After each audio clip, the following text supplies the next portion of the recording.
Buenos días, bienvenidas a todas y a todos a esta tercera jornada del Seminario Doctoral Paz y Valores Europeos como posible modelo de integración y progreso en un mundo global, que se enmarca en el proyecto de las becas doctorando del Premio Europeo Carlos V, en esta ocasión otorgado a la profesora Sofía Corradi.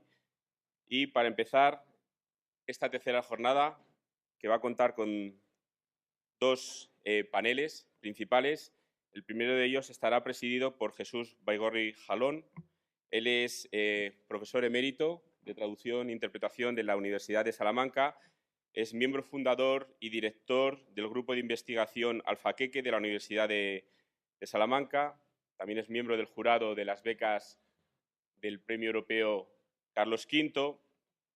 Y debo de decir además que es un estrecho colaborador, uno de los iniciadores de este proyecto también, junto con otros profesores que han estado aquí ya durante estas jornadas, y además es un amigo, con lo cual debo presentarle como tal, porque nos une una larga trayectoria de muchas aventuras en el marco de la Fundación y muchas vivencias juntos. Un gran colaborador de la Fundación, una persona además muy cercana, que además es el que nos permite que nos podamos comunicar en su doble faceta, tanto de miembro del jurado, pero en este caso también como intérprete. Jesús, un honor y un placer contar siempre contigo en este aula. La palabra es toda tuya.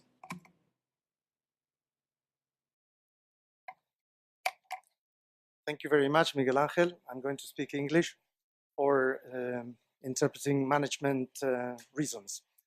Humberto Eco, who was a member of this academy and who passed away sadly last year, said that the language of Europe is translation, which is very pertinent and very relevant, I think, for the environment where we are right now. Languages have been hanging around all the time, although they haven't been mentioned at all. I want to take the opportunity. ¿Me oyen? Quería aprovechar la oportunidad de ser presentador y moderador de uno de los panelistas hoy para decir algunas palabras también fuera de la cabina sobre los idiomas y asuntos relacionados con esto. Walter Benjamin dijo que cuando un francés dice pain, entiende algo completamente diferente a lo que un alemán puede entender cuando piensa en la palabra Brot, la palabra pan en alemán. Es decir, se hacen diferentes imágenes sobre lo que significa el pan. Ortega y Gasset hizo un comentario en la misma línea sobre la palabra Wald. Cuando un alemán piensa en la palabra Wald, piensa en el Wald verdadero. Mientras que nosotros, cuando los españoles pensamos en una palabra que es bosque, pensamos en algo diferente. No es exactamente lo mismo que lo que pensaría un alemán. No tiene la misma vegetación, el mismo número de árboles. Esto, con lo que quiero decir con esto, es que en algunos lugares las palabras significan cosas diferentes. Por ejemplo, para los mapuches, la palabra Wald, bosque en español, forest en inglés, es mawira en el lenguaje de los mapuches. Cuando las compañías madereras van allí a cortar los árboles, lo que creen que están haciendo no es simplemente cortar los árboles para hacer papel o construir lo que haga falta. Lo que para los mapuches significa que les están robando los espíritus su medio de vida, porque el significado de Maguira para los mapuches no es lo mismo que para los españoles bosque o para los alemanes Wald o para otras civilizaciones. Y esto también se aplica a otros conceptos que han aparecido durante estos días aquí, en estos últimos días. ¿Qué significa la palabra juventud? Cambia en el espacio. ¿Qué significa juventud para un niño indio que ya tiene que estar trabajando desde los 5 años? ¿Qué significa para ellos juventud? También cambia a lo largo del tiempo. Por ejemplo, mi padre comenzó a trabajar cuando tenía 12 años y mi abuelo cuando tenía 5 años. ¿Qué clase de juventud tuvieron estas personas? Eran adultos antes incluso de tener 14 años. No tuvieron ni disfrutaron de ningún tipo de juventud. ¿Qué tipo de juventud también tuvieron algunos de los intérpretes que participaron en los juicios de Nuremberg? Tenían 21, 22, 23 años escasos, muchos de ellos. Tuvieron que enfrentarse a la movilidad forzada, no como la Erasmus, en ocasiones incluso víctimas de la movilidad, por así decir, en los campos de concentración. Habían sufrido cataclismos sociales, diásporas forzadas también. Así que quizás eran jóvenes para nuestros estándares, 21, 22 años, pero ya eran personas plenamente maduras y contaban con una experiencia vital muy dilatada.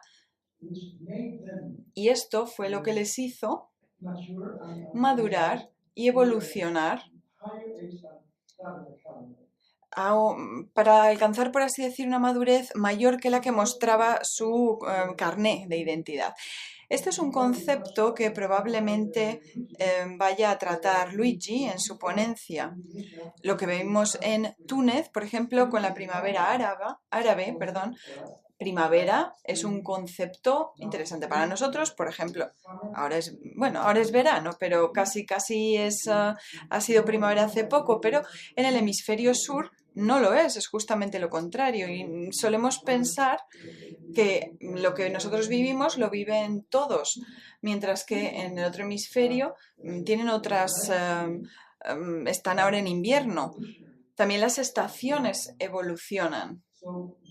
Así que cuando oímos la palabra primavera, hay que tener cuidado de que llegue el invierno, que es probablemente lo que haya pasado con algunas experiencias de primaveras árabes. Esto eran simplemente algunos breves comentarios sobre los idiomas, sobre las lenguas, que creo que son relevantes para añadir algo, especialmente citando a uno de los miembros de nuestra academia, Umberto Eco. Tuvimos el placer de conocerle, Miguel y yo, con el antiguo director de la academia en Milán, en su casa, hace ya unos años.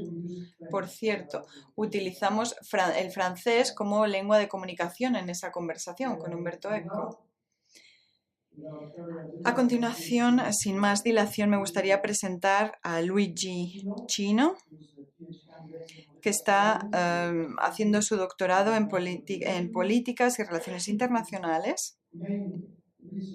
Su interés de investigación es la política exterior de la Unión Europea, especialmente en cuanto a las políticas de vecindad del sur. Sur también es una de esas palabras y conceptos relativos.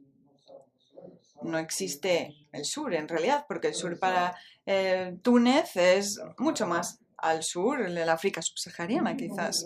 Luigi ha estudiado ciencias políticas en la Universidad de Florencia y tiene también un máster cum laude en relaciones internacionales de la Universidad de Roma. Ha disfrutado de 2 movilidades en Barcelona y en Marruecos, en Rabat. Y a continuación obtuvo también un máster en arte en el Natalin College en Polonia. Tiene diversos puestos, pero no voy a entrar a robarle más tiempo, porque creo que ya he dicho suficiente. Así que él tiene la palabra y bienvenido hoy aquí.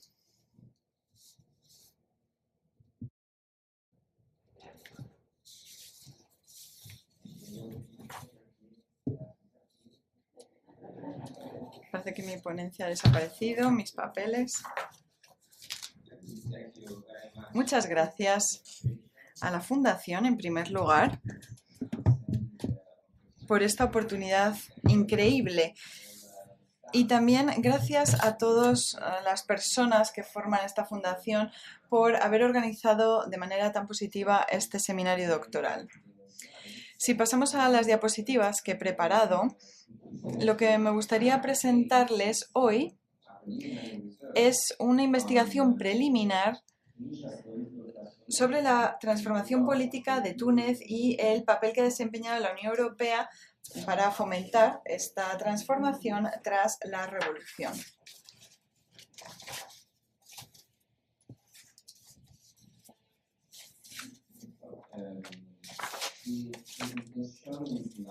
La presentación está dividida en varias partes. Tras la presentación y la introducción, me gustaría contextualizar lo que ha supuesto la revolución y el entorno en el que la Unión Europea actuó. A continuación, me gustaría investigar un poco la estrategia comunitaria hacia Túnez y, en concreto, cuáles han sido las políticas de la Unión Europea para fomentar la democracia, el Estado de Derecho y los derechos humanos en Túnez. ¿Cuál ha sido la razón para haber investigado esto? Pues bien, hace ya 6 años comenzaron las primaveras árabes, y el Mediterráneo sigue siendo uno de los lugares más inestables. La geopolítica del Mediterráneo está cambiando muy a menudo y los diversos países en los que ha habido primaveras árabes siguen metidos en guerras, como por ejemplo Siria, Libia. Son países que están ahora mismo suponiendo una amenaza para la seguridad de la Unión Europea. Me gustaría hablar sobre un caso concreto que es el de Túnez. Por ello, precisamente por ser un caso especial, es por lo que he decidido hablar sobre esto. En 2015, gracias al compromiso para fomentar el diálogo político, se concedió un premio. La sociedad civil también ha sido un actor esencial en esta transformación política, pero mi pregunta es, ¿la Unión Europea ha desempeñado un papel para fomentar la democracia y los derechos humanos en Túnez? Y si ha tenido un papel, ¿cómo ha sido ese papel para fomentar estos valores? Pues bien, yo he tenido en cuenta el periodo de 2011 a 2016 y he basado mi análisis en los documentos comunitarios, sobre todo, y algunas entrevistas con trabajadores comunitarios, y también he consultado, por supuesto, la literatura sobre el tema. Como decía, la presentación y mi artículo se ha dividido en 3 partes principales. La primera introduce las causas, la historia, cómo se ha desarrollado la revolución en Túnez. En segundo lugar, veo la estrategia de la Unión Europea para fomentar la democracia, el Estado de Derecho y los derechos humanos. Y en tercer lugar, examino concretamente las políticas que se han puesto en marcha para evaluar así el papel que ha desempeñado la Unión Europea y llegar a las conclusiones. Veamos cómo ha sido la revuelta. Tras su independencia en 1956, Túnez se independizó de Francia, se convirtió en una república y adoptó su primera constitución en 1959. Pero ya en 1975 el presidente Bourguiba se declaró a sí mismo, se nombró a sí mismo presidente de por vida. Sin embargo, en 1987, Ben Ali dio un golpe de Estado médico, utilizando un informe médico en el que se declaraba que Bourguiba ya no podía seguir siendo presidente. Y fue él, Ben Ali, el que se convirtió en dictador, con algunos cambios meramente de cara a la galería. Y oprimió a muchos activistas de derechos humanos y a toda la oposición en general. Las protestas comenzaron en Túnez antes incluso de las primaveras árabes, especialmente entre el 83 y el 84. en el 98 también, en 2005 y luego en 2008. Hubo huelgas, también hubo protestas de los islamistas y en el 2008 hubo una huelga de mineros. Pero el 17 de diciembre de 2010, en la ciudad de Sidi Bouzid, el joven Mohamed Bouazizi se quemó a lo bonzo como acto de protesta contra la humillación provocada por la policía local porque no le permitían vender verduras por no tener un permiso. Este acto fue tan solo el precursor de protestas masivas de los jóvenes tunecinos y tras tan solo 10 días de protestas masivas por todo el país, el presidente Ben Ali respondió de la siguiente manera. Respondió al pueblo diciendo que crearía 300.000 nuevos puestos de trabajo. Pero la población local no se lo creyó, no creyó las promesas de Ben Ali y con el apoyo de la Unión Générale du Travail Tunisien, uno de los sindicatos y sus diversas oficinas por todo el país, lograron llevar a la huelga general a todo el país. Tras esta huelga general, Ben Ali desapareció y de hecho se fue a Arabia Saudí. Y aquí comenzó la primavera árabe. Fue también el comienzo de todo lo que ocurrió en todo el norte de África y constituyó el inicio hacia la democracia. Tras 2 meses de la huida de Ben Ali, el 23 de octubre de 2011, se celebraron las primeras elecciones para la Asamblea Constituyente Nacional en Túnez, en el país. También contamos con algunos problemas en Túnez. Por ejemplo, en 2013, algunos activistas de derechos humanos fueron asesinados y se llegó a una crisis política muy profunda, pero la sociedad civil tunecina se recuperó y el 26 de octubre de 2014 se eligió un nuevo parlamento tunecino seguido por elecciones generales. La transformación política de Túnez, como decía, es un hecho. Aquí les doy algunos datos sobre estudios empíricos, datos empíricos. Se trata del índice BTI, el Bertelsmann Stiftung Transformation Index, y muestra cuál ha sido la transformación, el índice de transformación en diversos países. En este caso habla de la democracia, de la economía de mercado, derechos humanos, etc. Aquí tenemos los datos de libertad y democracia en Túnez. Desde un punto de vista de los observadores internacionales, se destacaron los cambios que habían pasado en estos últimos años, desde 2011. Disculpen. En esta escala del 1 a 7, 1 se considera el mejor resultado y 7 el peor. Y lo que vemos es que los derechos políticos en Túnez han mejorado en estos últimos años, de 2011 a 2016.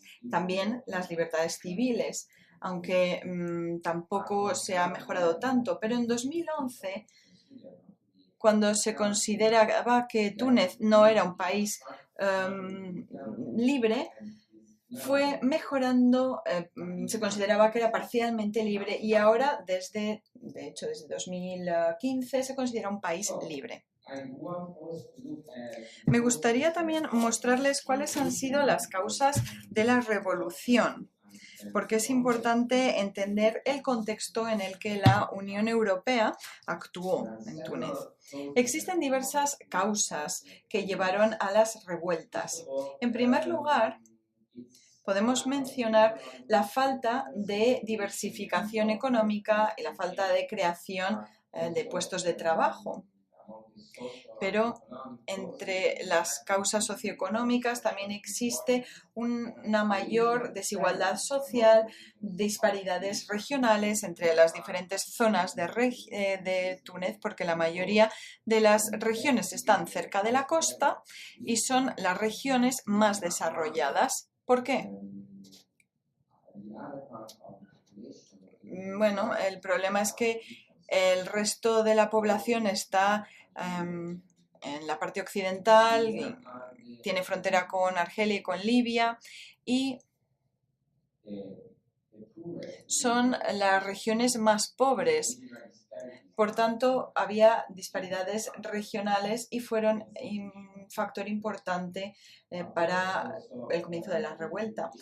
Por supuesto, también hubo un deterioro en el sistema educativo y en los servicios públicos. Había muchísima corrupción, estaba descontrolada la corrupción y por ello también los tunecinos protestaron y salieron a la calle para quejarse del dictador Ben Ali.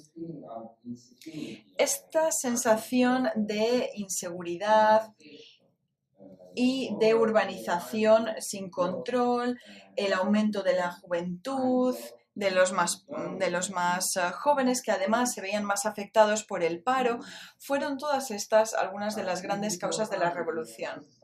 Pero si analizamos de manera más profunda las causas económicas de la revuelta, veremos que en los años 80 y 90 muchos estados árabes implementaron a petición del FMI muchas reformas neoliberales. Tras la independencia, sin embargo, existía una economía basada en el Estado y existía una fuerte dependencia del Estado para la economía. Estas reformas neoliberales tuvieron algunos contrastes muy fuertes entre el Estado y quienes estaban cerca de las personas del Estado y el resto de la población. Es decir, se iba dando trabajo a aquellas personas cercanas al gobierno.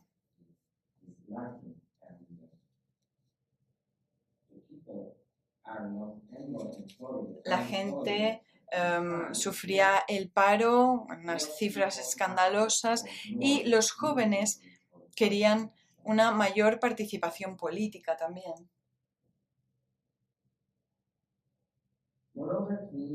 Además, Túnez tiene un problema adicional y es que no tiene recursos naturales propios. Es decir, las rentas de Túnez son escasas y además esto era un problema porque los préstamos que recibió Túnez del FMI tuvieron el efecto opuesto al deseado porque aumentaron la deuda del país. He hablado ya de las disparidades regionales y también tengo que mencionar el mercado. Porque el mercado de trabajo no podía absorber a los más jóvenes y darles un trabajo cualificado. De hecho, el 30% de los jóvenes estaban en paro, mientras que el paro general de la población era del 9%, especialmente los estudiantes de humanidades tenían muchos problemas para colocarse, porque normalmente el trabajo venía de las instituciones públicas que ya no contrataban en ese momento y por tanto se veían más afectados por el paro. Pues bien, estas son las principales causas de la revolución. Y este es el contexto en el que actuó la Unión Europea. Bien, ¿cuál ha sido la estrategia comunitaria? En primer lugar, hemos de saber qué es el fomento de la democracia, porque puede tener muchos significados. En palabras de la Comisión Europea, se trata de un concepto general que abarca todas las medidas diseñadas para facilitar el desarrollo democrático. En el concepto del fomento de la democracia, la Comisión Europea decía que también asumía todas las estrategias e instrumentos que pretenden contribuir a la democratización o a la consolidación democrática de un tercer país. El interés para promover la democracia y de los derechos humanos también ya estaba presente más bien, como hemos dicho durante estos años, en la Convención de Lomé, que fue firmada por las comunidades europeas y también por los países ACP, las antiguas colonias de África, el Caribe y Pacífico. Sin embargo, en el proceso de Barcelona, en el 95, comenzamos a ver un mayor interés por el fomento de la democracia y de los derechos humanos. El proceso de Barcelona pretendió ayudar a los países del norte y del sur del Mediterráneo. Y, por así decir, se centraban en tres aspectos. En primer lugar, la cooperación política y de seguridad. En segundo, una asociación económica y financiera. Y, en tercer lugar, una cooperación social, cultural y humana. El proceso de Barcelona supuso que los países de las comunidades europeas y del Mediterráneo, del sur del Mediterráneo, llevan a cabo una declaración de principios para, en propias palabras, desarrollar el Estado de Derecho y la democracia en sus sistemas políticos, respetar los derechos humanos y las libertades fundamentales y garantizar la diversidad y el pluralismo en su sociedad. Sin embargo, esto sigue siendo un enfoque que va de arriba a abajo, porque estos compromisos presentes, acordados entre muchos diplomáticos, tras algunos años, la Unión Europea se dio cuenta de que faltaba algo y era el papel desempeñado por la sociedad civil. En el año 2002, el antiguo presidente, el expresidente de la Comisión Europea, el italiano Romano Prodi, en un discurso pronunciado en la Université catholique de Louvain-la-Neuve, declaró, y cito, una de las causas del retraso en la región y de la lentitud del proceso de reforma es la debilidad de la sociedad civil en los países del Mediterráneo. Un proceso de reformas democrático y sostenible desde un punto de vista social también debe fomentar el que la sociedad civil realice una contribución espontánea y positiva. Fin de la cita. Este fue el primer cambio que pudimos ver en el enfoque de la estrategia de la Unión Europea. Es decir, se centran ya en la sociedad civil y en las organizaciones en la que esta está representada. En 2004, con la ampliación de los países del centro y este de Europa, la Unión Europea vio que era necesario desarrollar una nueva estrategia a la nueva vecindad, por así llamarlo. No solo en las fronteras del sur, sino también del este. Por ello, en 2004 se creó la Política Europea de Vecindad, que representa un marco en el que las relaciones de la UE y los países socios del sur y del este pueden dialogar. Esta política europea de vecindad señala cuáles son los valores de la Unión Europea. Al menos, por lo menos lo hacen en papel. Ya habíamos visto un compromiso hacia el fomento de los valores y los derechos humanos y la democracia. Y en este documento existe una condicionalidad negativa porque la Unión Europea acordó con países terceros el dar algunos fondos, pero la renovación de la financiación tenía cláusulas de condicionalidad para respetar la democracia, los derechos humanos y el fomento de ambos.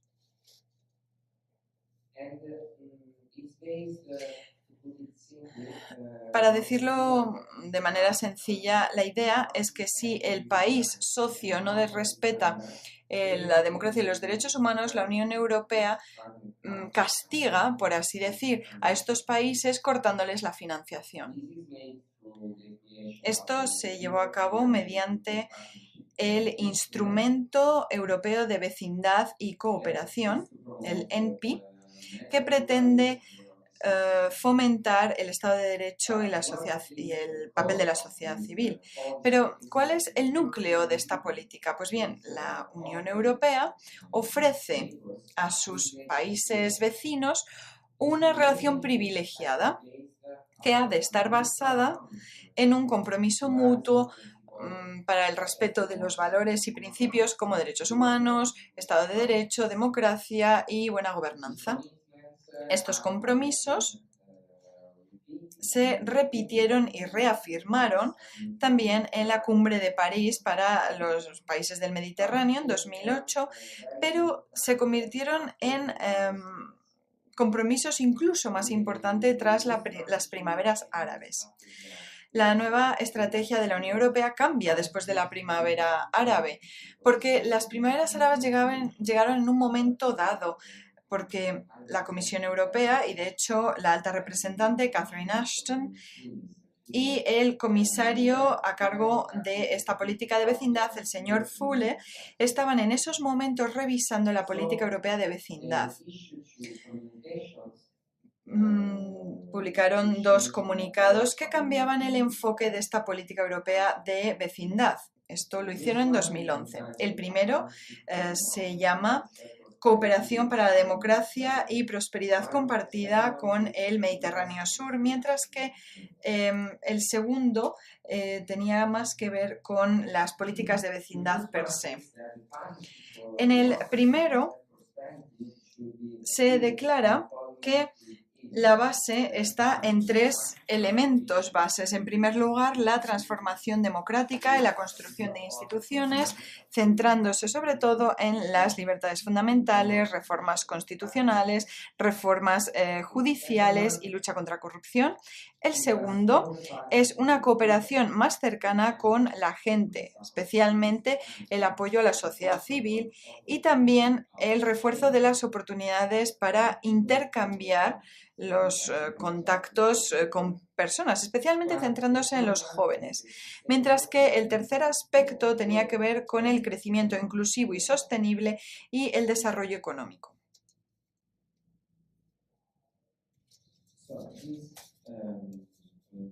Bien, estos comunicados también destacan la necesidad de apoyar transiciones democráticas con los países del Mediterráneo, del sur especialmente dando oportunidad a la sociedad civil. También existen otros instrumentos para apoyar a la sociedad civil en estos países. En esta comunicación, la Unión Europea también declaró que estaba lista para apoyar con instrumentos especialmente diseñados para ellos las reformas para los países, especialmente para reforzar las instituciones gubernamentales, y no solo a nivel local y regional, sino también a nivel nacional. Una vez más, vemos que hay un cierto interés por incluir a las organizaciones de la sociedad civil en el diálogo político establecido entre la Unión Europea y terceros países, y también para que haya una participación efectiva en los diálogos. La segunda comunicación conjunta es una comunicación más amplia, porque también se pretende centrarse en los países del este. Esta comunicación hablaba de intentar incluir elecciones libres y justas, la libertad de asociación, expresión, prensa libre, el Estado de Derecho, la lucha contra la corrupción, etc. Lo más interesante de estas 2 comunicaciones es que ambas se preocupan por el desarrollo económico y el crecimiento inclusivo de estos países.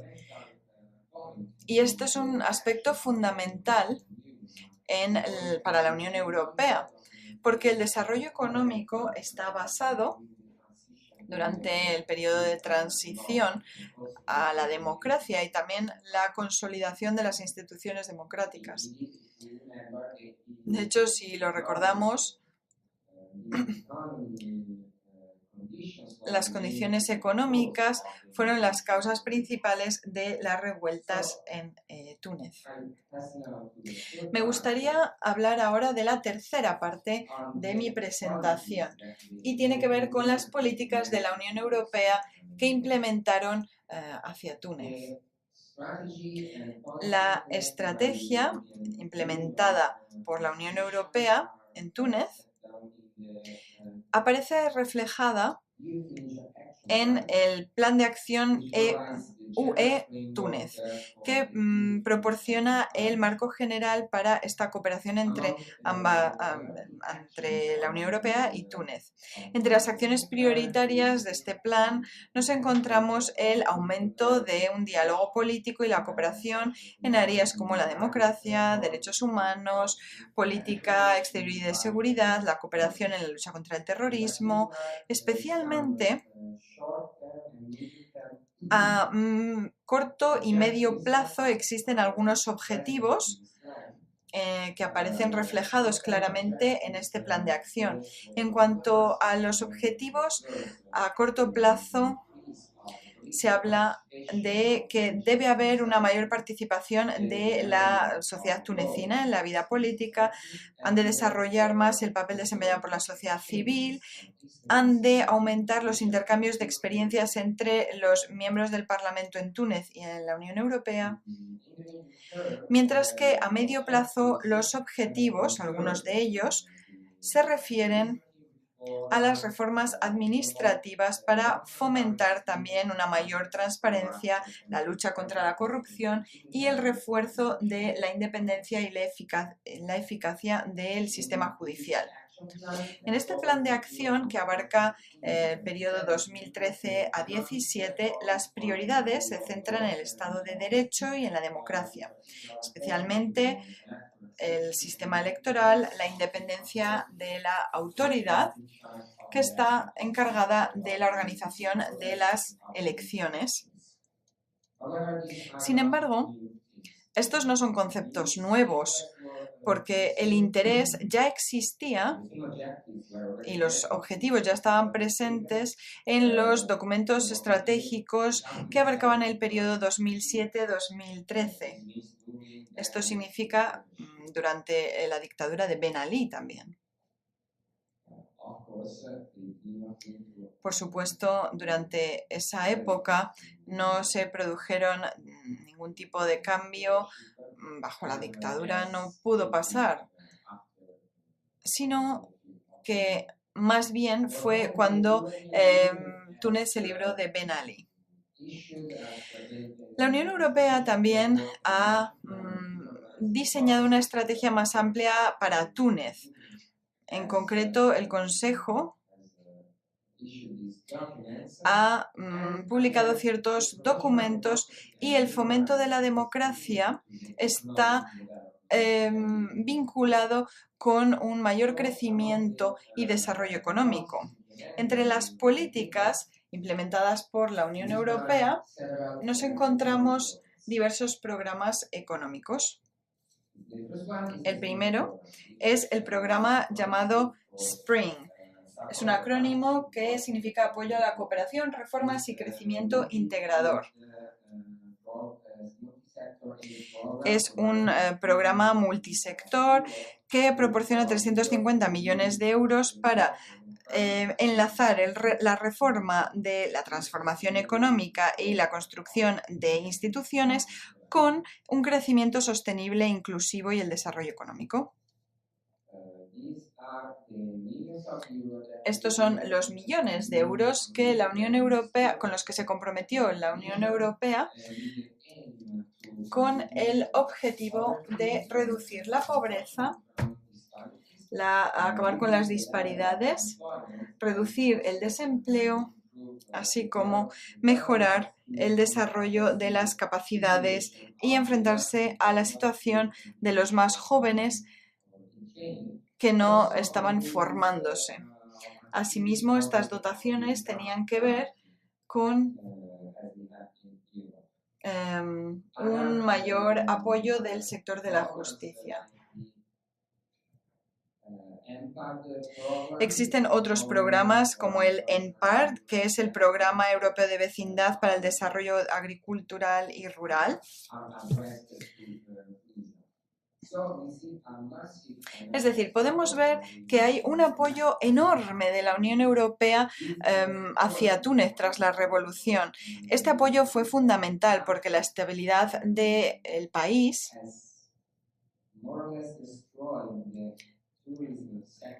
las revueltas, como saben, han destruido prácticamente todo el sector turístico que era esencial para Túnez. Me entrevisté con un trabajador de la Unión Europea para saber cuál era su opinión sobre el apoyo financiero de la Unión Europea a Túnez. Y, por supuesto, su opinión era muy positiva.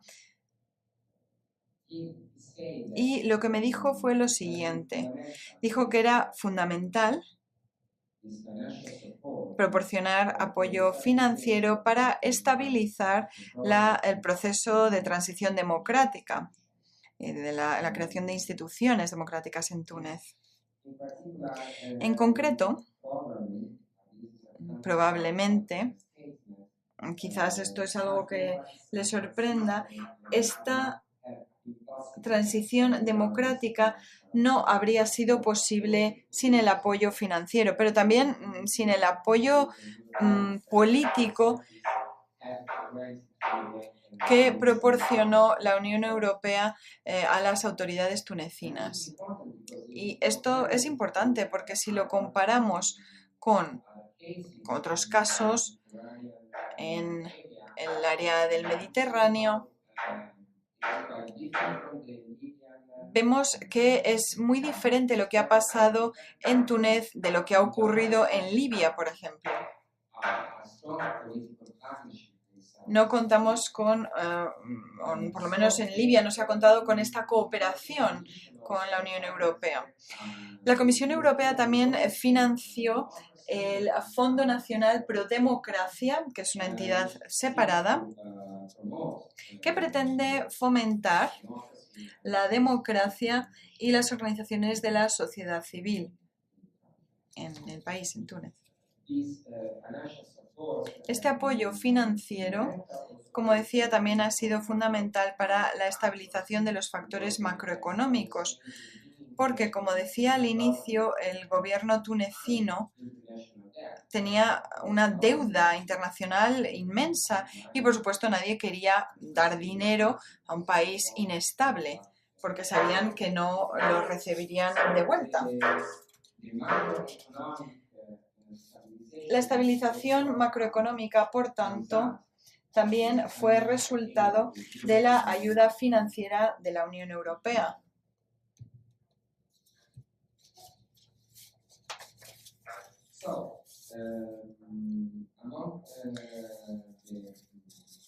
Bien, entre las políticas comunitarias no solo había políticas económicas, aunque lo cierto es que el dinero, los fondos que dieron la Unión Europea a Túnez fueron muy altos. Estamos hablando de 140 millones en 2010, por ejemplo, y fue incluso mayor a lo programado inicialmente. Es decir, la Unión Europea reaccionó muy rápido a estas primaveras árabes y cambió la estrategia inicial para enfrentarse rápidamente a esta crisis que vivían los países. Hemos de recordar que Túnez es un socio fundamental, más bien al contrario, la Unión Europea es un socio fundamental para Túnez porque es el primer socio comercial para Túnez, también en cuanto a cooperación y desarrollo. Hay otras políticas que se implementaron por parte de la Unión Europea. y tuvieron que ver sobre todo con el apoyo a la sociedad civil y una asistencia técnica para la organización y la celebración de elecciones. Así que podemos ver que esta estrategia para apoyar a las organizaciones de la sociedad civil, la Unión Europea también ha actuado de manera específica para apoyarles. ¿Por qué lo ha hecho? Pues bien, porque las organizaciones de la sociedad civil resultan fundamentales en cualquier transición democrática, pero particularmente en Túnez, porque la sociedad civil estaba a la cabeza de la revolución y se convirtió en un movimiento aún más importante para mantener la cohesión social tras la crisis de 2015. Especialmente con el asesinato de 2 políticos de la oposición. Muchos actores intentaron utilizar el asesinato de estos 2 opositores para causar inestabilidad. Pero varias organizaciones de la sociedad civil, los sindicatos, las asociaciones de abogados, lograron mantener el diálogo social, promoverlo y lograr que siguiera el proceso de transición democrática. La sociedad civil también representa un contrapoder, un contrapeso al Estado. Es esencial esta sociedad civil para garantizar una transición democrática, porque de lo contrario vemos ejemplos como los de Egipto, en los que la sociedad civil no era lo suficientemente fuerte y el poder militar fastidió, por así decir, la transición democrática tras las revueltas de Egipto. Se eligió a Morsi y los militares,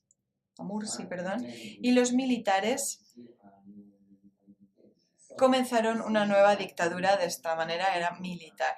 Por tanto, como decía, la sociedad civil representa un actor esencial durante la transición hacia la democracia. Vemos que la Unión Europea y el apoyo a la dialéctica democrática han sido fundamentales. También ha sido esencial el apoyo, como decía, de la sociedad civil y también el apoyo a los líderes más jóvenes.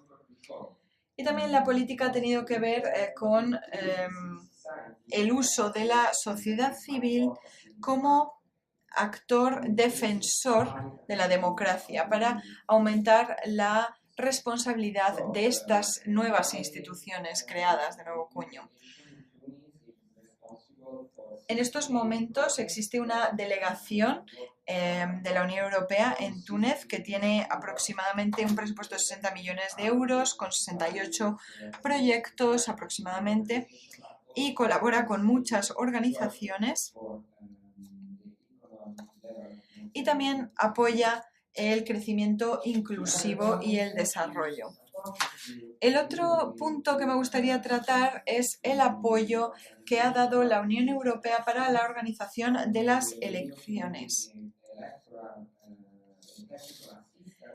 Se prestó una asistencia técnica y también se desplegó una misión de observación de las elecciones.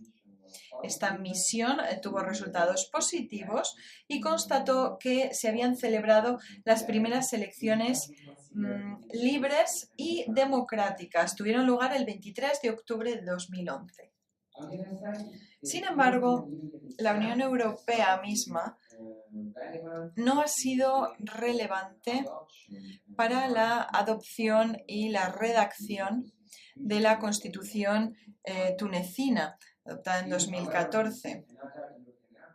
Aquí vemos otro actor europeo que sí ha apoyado a Túnez, y es que se ha proporcionado asistencia legal a la Asamblea Constitucional, perdón. Hemos visto cuáles han sido las partes más positivas de esta transición, pero en 5 minutos llegaré a las conclusiones. Antes de eso, sin embargo, me gustaría decir que existe un riesgo real de regresión. La situación en Túnez en estos momentos es complicada. Hoy en día no es una democracia plena porque existen algunos problemas con derechos humanos, especialmente los periodistas sufren amenazas muy a menudo. Es decir, los medios de comunicación no son realmente libres. Pero existe un ejemplo esencial del fomento de los derechos humanos. Es decir, tenemos que tener en cuenta que el recorrido que ha tenido este país, y tenemos que tener en cuenta lo que pasó en las guerras en Irak, por ejemplo. Los países occidentales invadieron Irak con la excusa de liberarlos y promover la democracia.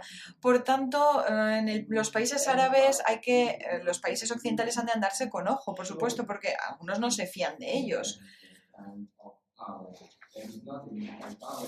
En estos momentos no se trata tanto del poder y poderío militar, sino más el de la sociedad civil. Es decir, los representantes han demostrado que los valores europeos sí pueden ser buenos valores para los países de la vecindad, para enfrentarse así a los numerosos retos y enfrentarse a la crisis política a la que se enfrentan estos países del Mediterráneo y del sur. Para finalizar, me gustaría resumir mi presentación mediante las conclusiones. En primer lugar, lo que he hecho ha sido una reconstrucción histórica. He hablado también de las causas socioeconómicas, de las revueltas y el comienzo de las primaveras árabes en 2011, por ejemplo, en Túnez. Hemos visto la falta de diversificación económica, el alto nivel de desempleo entre los jóvenes, la corrupción. Algunas de estas fueron las causas de la revuelta. ¿Cómo ha actuado la Unión Europea? También hemos visto cuál ha sido su estrategia. Hemos visto que la idea de fomentar la democracia y los derechos humanos no era algo nuevo, sino que era algo que ya estaba presente en la Convención de Lomé y también estaba patente en el proceso de Barcelona. Pero la política europea de vecindad fomentaba la promoción de los derechos humanos y de la democracia y fue fundamental en el marco de la condicionalidad. En primer lugar, como hemos visto, era una condicionalidad negativa, es decir, menos por menos, es decir, castigo a esos países por no respetar los derechos humanos, y esto cambió con las revueltas árabes con un enfoque de más por más, es decir, doy más dinero y más apoyo político a aquellos países que precisamente fomentan los derechos humanos y los estándares democráticos. También hemos visto que la Unión Europea ha implementado un buen apoyo financiero a los estados, a Túnez en concreto, y ha apoyado desde un punto de vista político la sociedad civil tunecina, las instituciones y también gracias a esta misión de observación para la celebración de elecciones. Como conclusión, ¿cuál ha sido el papel desempeñado por la Unión Europea? Pues bien, la UE no es el actor o no ha sido el porqué o la explicación de por qué hoy en día es una democracia, porque la sociedad civil ha sido en realidad el actor principal en esta transformación política, pero lo que sí ha hecho la Unión Europea ha sido relevante para acompañar y guiar este proceso político, proporcionando apoyo financiero y económico y enlazándolo también con el fomento de valores europeos como la democracia, los derechos humanos y el Estado de Derecho. Muchas gracias por su atención.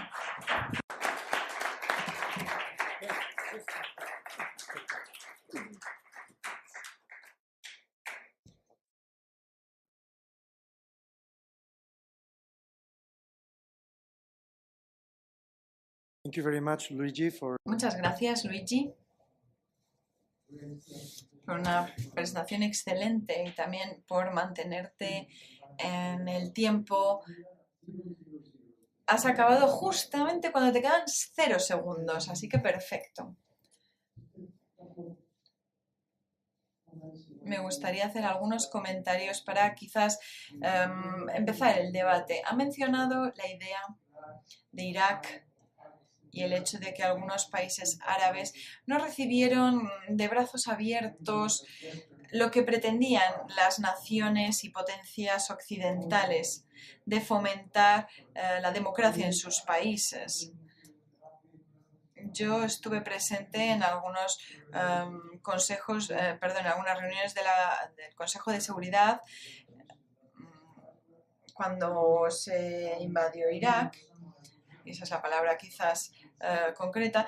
Como intérprete no puedo revelar los secretos, pero sí me gustaría comentar algunas cosas que han sido ya hechas públicas, y es que muchas potencias no tenían absolutamente ni idea de lo que iban a encontrarse ni de lo que buscaban en esos países. Especialmente ni siquiera sabían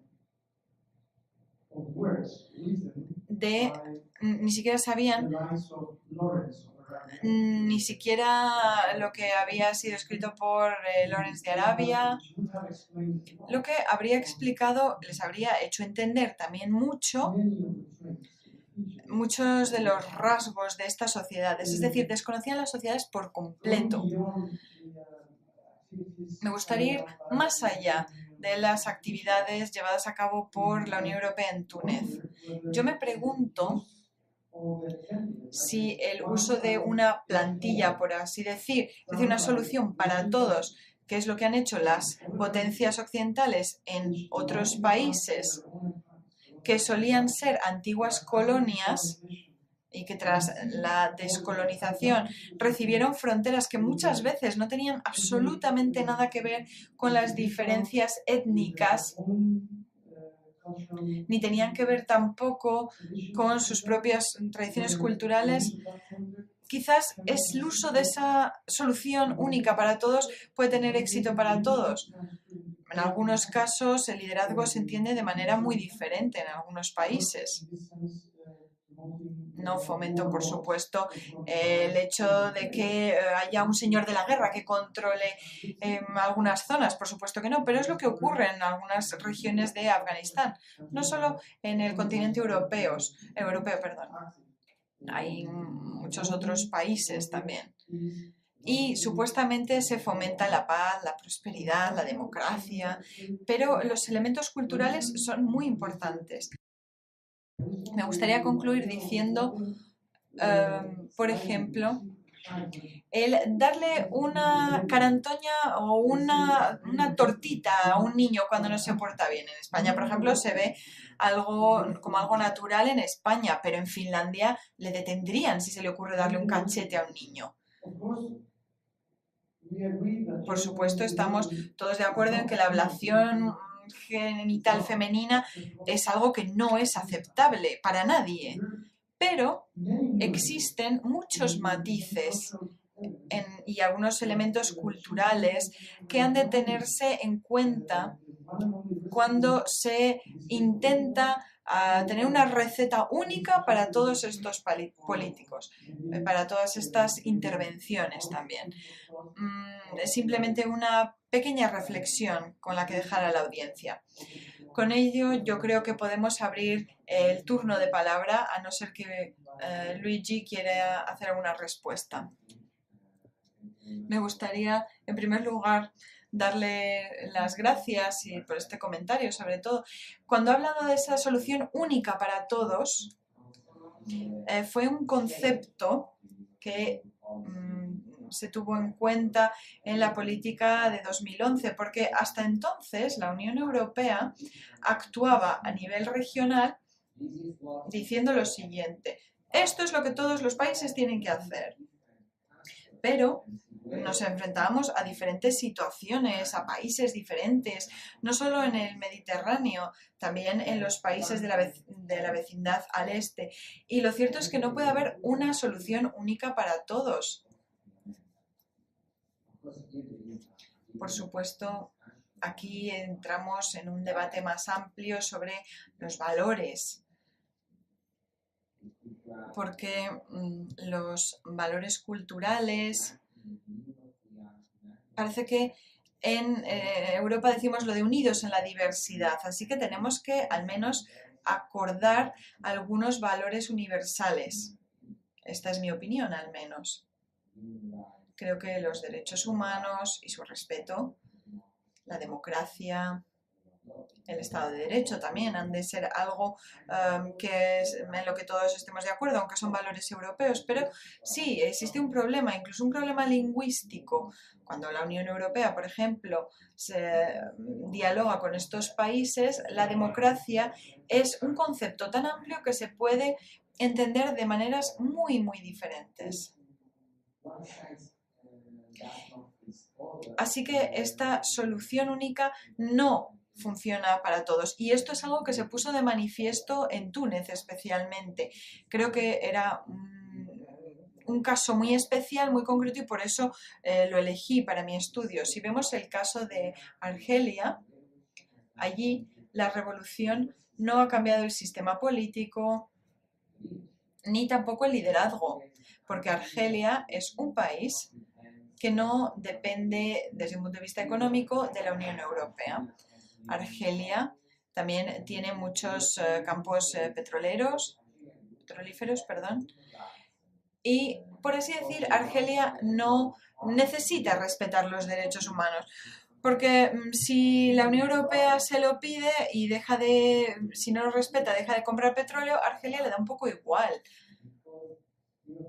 La Unión Europea es el único actor global que actúa basándose en el respeto de ciertos valores, o al menos intenta hacerlo, al menos en papel. Estoy de acuerdo también de que la práctica no es tan fácil. Pero si vemos lo que hace China, por ejemplo, en África, están explotando los recursos naturales del continente africano y también la mano de obra. Por supuesto, nosotros como europeos también lo hemos hecho en la historia, entonces quizás seamos los últimos en poder juzgar, pero la acción exterior no está vinculada a ningún tipo de respeto de valor, por ejemplo, de los derechos humanos, etc. Sí, por una parte el respeto de los derechos humanos y la promoción de la democracia y estas cláusulas de condicionalidad que impone la Unión Europea a estos terceros países. Y si este respeto mejora la situación, por otra parte hemos de admitir que es complicado cuando nos enfrentamos a diversos actores. Muchas gracias. Tienen todos la palabra. Ana, en primer lugar. Muchas gracias, Luigi, por una presentación tan detallada. Yo también soy de ciencias políticas y también es, por así decir, mi tema. Creo que quizás deba recordarles todo el proverbio japonés que dice que en lugar de darle un pez, le voy a enseñar a pescar. ¿Qué significa esto? Pues significa que probablemente la Unión Europea esté haciendo ambas cosas. Por una parte, está externalizando la democracia y también proporciona fondos a estos países para que se desarrollen de manera interna y desarrollen la democracia. Pero hay dos aspectos que quizás no entienda de su presentación, porque has hablado tanto del fomento de los valores europeos y también habla de tener vínculos económicos más fuertes, pero también has hablado en el marco de la condicionalidad. Por supuesto, la política europea de vecindad es muy diferente a la política que tiene la Unión Europea frente a otros países, por ejemplo, los de la ampliación. Entonces, no sé si se puede aplicar la misma terminología a los países como Túnez o los de la ampliación, porque en la ampliación el objetivo es convertirse en países de la Unión Europea, es decir, también se facilita a través de otros pasos. Sin embargo, con la política de vecindad, y esto me lleva a mi segunda pregunta, quizás no estamos hablando tanto de una elección racional de la Unión Europea, lo que quiere decir que al fomentar la democracia, la Unión Europea promociona la estabilidad en sus zonas vecinas. Lo que llamamos en Bruselas la estabilitocracia, es decir, al fomentar la paz, la democracia, etcétera, en sus fronteras externas, la Unión Europea lo que está haciendo es intentar tener una mayor estabilidad, pero también ayudar a estos países. Es decir, no sé si en su presentación ha salido eso, y creo que tampoco es justo hablar del objetivo de la política de vecindad europea solo como un modo de promover los valores y la democracia. Tenemos que tener en cuenta también que también esto ayuda a la Unión Europea para tener mejores lazos económicos, etcétera. Es decir, beneficia a todos.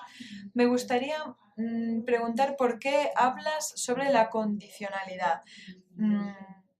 Ya has hablado de que no hay una solución única que funcione para todo, entonces me gustaría que mencionara un poco a qué se refiere.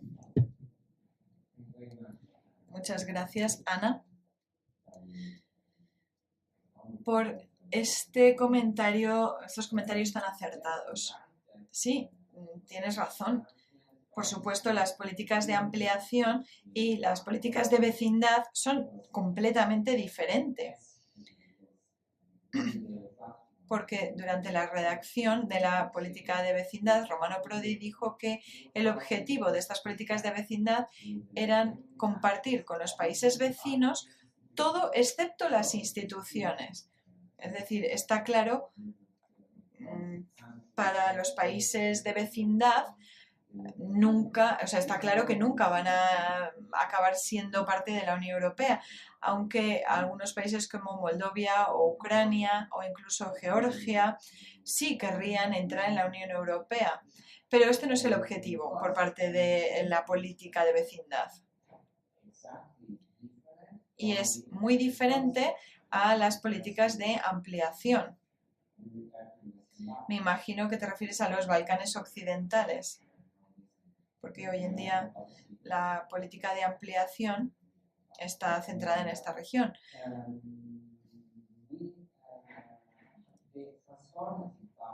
El poder transformativo de la Unión Europea es mucho mayor en el caso actual, porque los países que quieren unirse a la Unión Europea tienen que cumplir obligatoriamente todo el acervo comunitario y las normas y los estándares europeos en diferentes aspectos. Estoy de acuerdo que la Unión Europea no solo está fomentando estos valores per se, sino que está haciéndolo porque le interesa.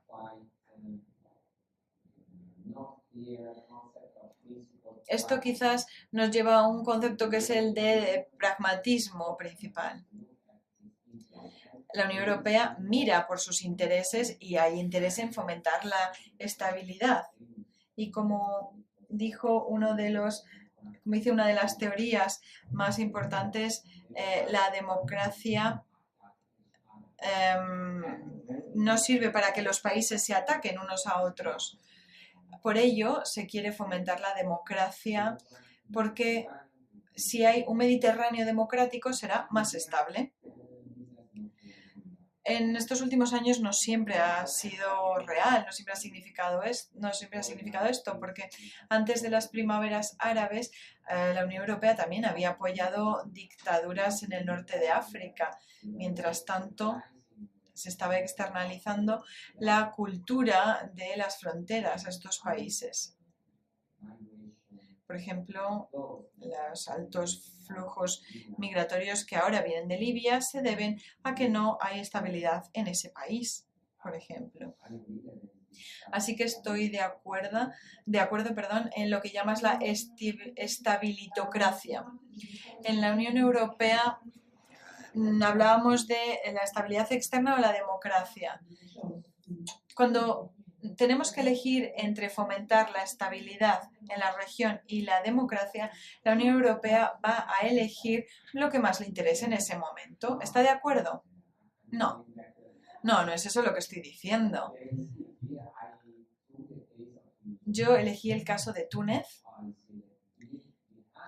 y dije que de manera subyacente hay, por supuesto, un interés. No solo lo hacen para intentar favorecer los valores de la Unión Europea, pero el éxito será promover la estabilidad a través de los valores democráticos y el respeto de los derechos humanos. ¿Hay más preguntas? Eric Puissier tiene la palabra. Creo que no es tan sencillo porque hay que elegir entre democracia y estabilidad. No pueden ser todos, sino que es una decisión difícil. Por ejemplo, si tomamos el ejemplo de Marruecos, es un régimen estable. Pero no sé qué piensa la Comisión ni los estados. Pero lo que hace la Unión Europea es tolerar un régimen que no es democrático. Si hubiera el objetivo y el papel desempeñado por los estados en la Unión Europea es quizás debería ser el de tomar algunas medidas. No es tan fácil. En Túnez, sabes que el gobierno francés duda siempre sobre si derrocar a Ben Ali o dejarle. Lo cierto es que durante 2 meses estuvieron diciendo ¿le apoyamos porque no es la peor opción posible o vamos a intentar cambiarlo? Es decir, no fue tan fácil. Así que hay que ver las situaciones concretas. Creo que esto es esencial. Esta es una de las cuestiones. La segunda pregunta es que si se promueven las reformas económicas no se hacen por razones inmediatas, no hay cambios inmediatos. Por lo tanto, es difícil porque tenemos economías muy artificiales, hay muchos trabajos de funcionarios en la administración, es decir, trabajos casi ficticios porque no hacen nada. Entonces, cuando la dictadura está ahí, bueno, pues se tolera porque es un trabajo que depende del dictador, pero cuando se cambian muchas cosas y no hay una respuesta inmediata, lleva un cierto tiempo. Me gustaría empezar respondiendo a la segunda cuestión que ha planteado. Es cierto que las reformas económicas necesitan tiempo para que se vean los resultados y los frutos, es cierto, pero en el caso, como decía, en el caso de Túnez, el apoyo económico de la Unión Europea ha sido esencial para evitar el hecho de que Túnez sucumbiera al caos político, porque hemos visto en Libia, por ejemplo, lo que ha ocurrido. En Libia hubo caos político tras las revueltas.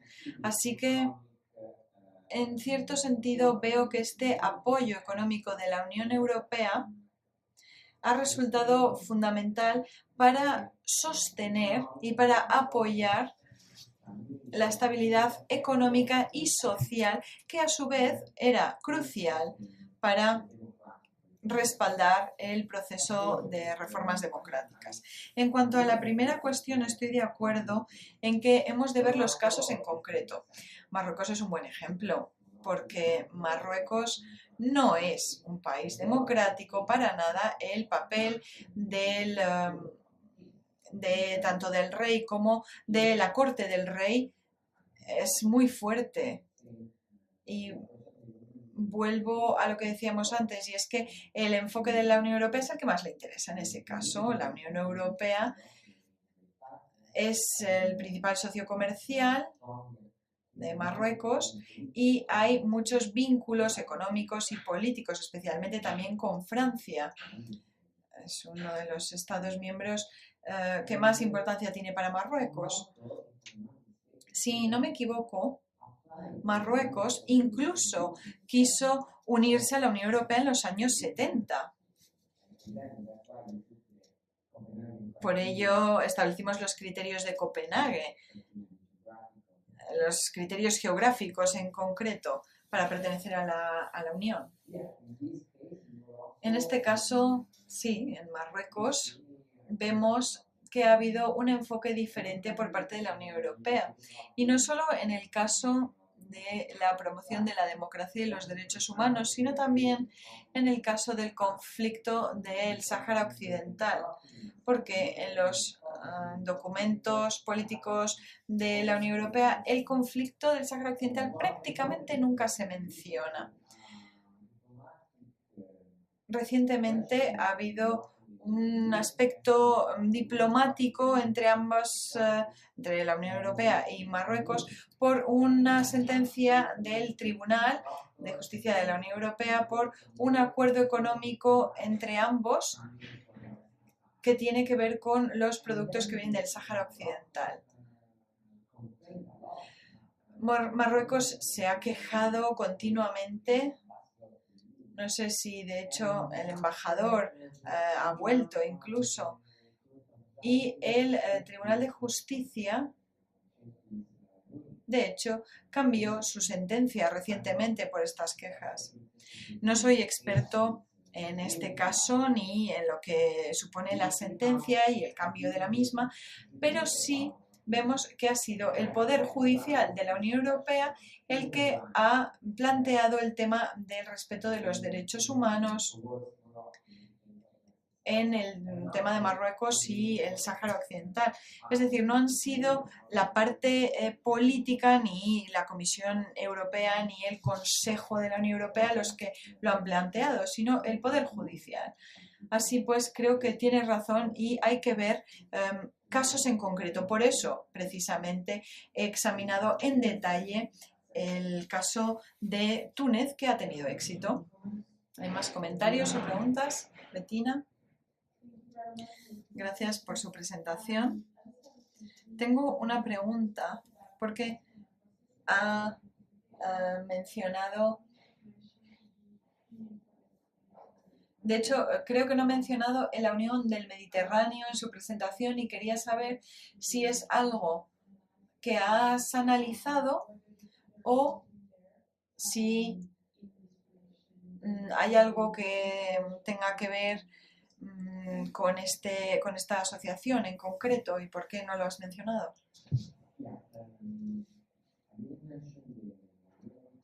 No he mencionado la Unión por el Mediterráneo porque vamos a decirlo de una cierta manera clara, porque ha sido un experimento fallido, una experiencia fallida. La Unión por el Mediterráneo fue una idea de Sarkozy, si no me equivoco, en 2008. Al inicio querían incluir la parte sur del Mediterráneo y también los países del norte del Mediterráneo, pero no todos los países de la Unión Europea.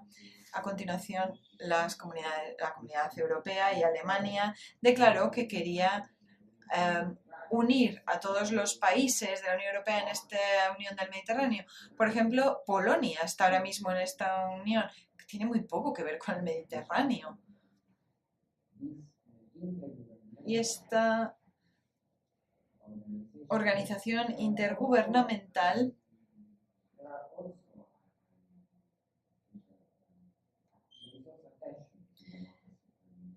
supone una tensión para los derechos humanos y la democracia. Lo que el Mediterráneo está haciendo en estos momentos es proyectos de cooperación norte-sur, lo cual es de gran utilidad. Y también están intentando fomentar el intercambio de los más jóvenes. Hay una universidad en Fez, Marruecos, otra en Eslovenia, y también fomentan muchos intercambios en la educación superior. Esta es una idea que también aparecía en los documentos de la Unión Europea, el fomentar precisamente los intercambios, como si fuera un programa Erasmus, pero para la zona de Oriente Medio, norte de África y el sur de Europa. Para responder a tu pregunta, quizás podría incluir una breve mención sobre la Unión por el Mediterráneo y cuál ha sido el papel desempeñado. Pero como yo lo veo, se aleja un poco de y tiene menos importancia que este papel de la Unión Europea. ¿Algún otro comentario de la audiencia?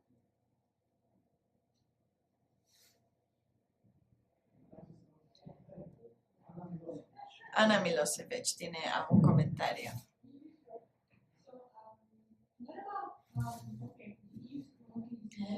La Unión Europea está fomentando y promoviendo su modelo en estos países, pero ¿qué pasa con otros actores externos, como por ejemplo el Parlamento Árabe, Estados Unidos, otros actores interesados? ¿Cómo esto influye en la tasa de éxito de la Unión Europea en el Mediterráneo? Por supuesto, hay muchos interesados en la región. También Rusia, podemos mencionarla.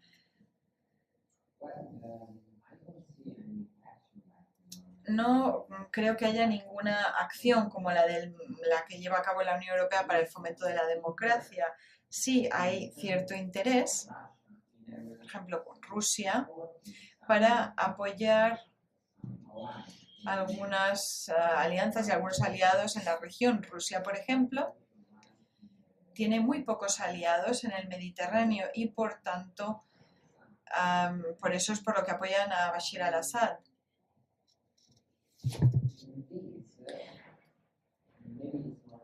Pero quizás para los países vecinos del este quizás esté más claro. El mes pasado el profesor de mi Hoover hizo una presentación muy interesante, y es que se promueve también la autocracia. Todos los países intentan fomentar su propio modelo de gobierno y de sistema político. Y empezamos a ver también que algunos regímenes o países autocráticos, como por ejemplo Asia Central, Kazajistán, Rusia, tratan de fomentar sistemas políticos que son más similares a los suyos propios. Por eso el papel de la Unión Europea adquiere tintes incluso más importantes, porque vemos que hay un enfrentamiento de valores y hoy en día creo que tan solo la Unión Europea se preocupa por estos valores. China, por ejemplo, no lo hace en absoluto. Incluso Estados Unidos actúa más basado en intereses de su propia política, especialmente en la zona del Mediterráneo. ¿Alguien más quiere contribuir a este debate?